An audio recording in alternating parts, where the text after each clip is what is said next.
Blouse కుట్టేటప్పుడు చాలామంది beginners main dot పొడవు తెలుసుకోవాలి అంటే టేప్తో ఆది బ్లౌజ్లో నుంచి మెయిన్ డాట్ పొడవుని ఈ విధంగా కొలుచుకుంటారు కొంతమంది. ఈ విధంగా కొలుచుకున్నప్పుడు ఏంటంటే పొడవు వచ్చేసి ఇక్కడ 3 ఇంచులు వచ్చింది కదా. ఇప్పుడు అదే 3 ఇంచులని ఇక్కడ పొడవు పెట్టేసి స్టిచ్ చేసామంటే పొడవు అయిపోతుంది అనమాట. ఇప్పుడు ఎలా స్టిచ్ చేయాలో చూపిస్తున్నా. ఫోల్డింగ్ వెడల్పు వచ్చేసి పావుదొక్కు 4 ఇంచులకి తీసుకున్నాను.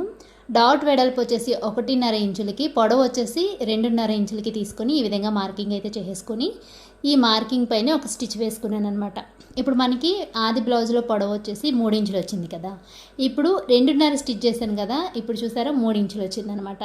కాబట్టి ఆది బ్లౌజ్లో మనకి డాట్ పొడవు 3 ఇంచులు వస్తే మనం 2.5 తీసుకుంటే సరిపోతుంది. ఇప్పుడు మెయిన్ డాట్కి ఈ చంక దగ్గర డాట్ ఈ విధంగా పట్టేసుకొని డాట్ స్టిచ్ చేసిన తర్వాత గ్యాప్ వచ్చేసి ఈ డాట్కి మధ్య 2 ఇంచులు గ్యాప్ ఉంటే సరిపోతుంది. అలాగే చంక దగ్గర డాట్కి హుక్స్ పట్టి దగ్గర డాట్కి కూడా 2 ఇంచులు ఉంటే సరిపోతుంది అనమాట. ఈ విధంగా 2 ఇంచులు గ్యాప్ ఉంటే ఏంటంటే మనకి చెస్ట్ అనేది రౌండ్ షేప్ వస్తుంది. మీకు చెస్ట్ అనేది సూదిగా కావాలి అంటే ఈ డాట్స్ ఇంకా కొంచెం దగ్గరగా వేసుకుంటే సరిపోతుంది.